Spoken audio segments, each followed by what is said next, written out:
Masih di Kabar Prima, politisi PDI Perjuangan dalam sosialisasi pemilu 2019 kembali meminta warga untuk membentuk kelompok dengan mengoptimalkan pelatihan pembuatan bakul purun sebagai pengganti kantong plastik. Ya, sambil bagi dulu pokoknya.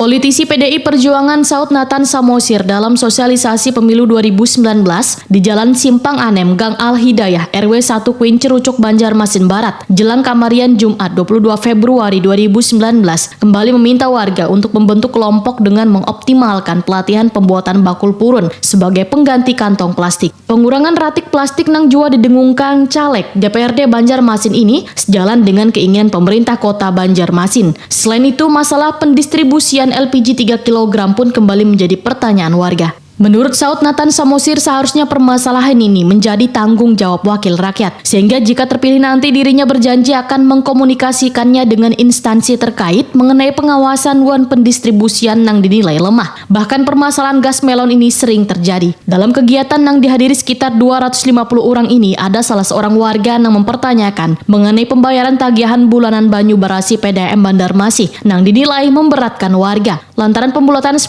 kubik ini kada sesuai dengan yang digunakan warga dalam sebulan. Semestinya menurut warga, pembayaran disesuaikan dengan pemakaian, kada dibulatkan menjadi 10 kubik. Iya. Minta bukan soal air Pak. Iya. RT 1 RT 1 Ibu Darwani dari RT 1. Darwati. Caleg DPRD Banjarmasin Saud Nathan Samosir Waitakwani Prima TV menyambut baik adanya keinginan warga, nah meminta dirinya bila terpilih nanti untuk memperjuangkan masalah pembayaran banyu barasi yang dianggap mereka cukup membebani, lantaran walaupun sedikit pemakaian tetap dibulatkan menjadi 10 kubik. Persi masyarakat harganya terlalu mahal sehingga masyarakat tidak sanggup untuk membayar biaya air bulanannya per bulan. Nah, itu tadi yang saya tangkap. Jadi mereka menginginkan, kalau saya duduk di DPR Kota Banjarmasin, mereka menginginkan untuk memperjuangkan supaya tarif PDAM khusus kepada masyarakat yang menengah ke bawah bisa diturunkan kembali atau ditinjau kembali oleh pemerintah.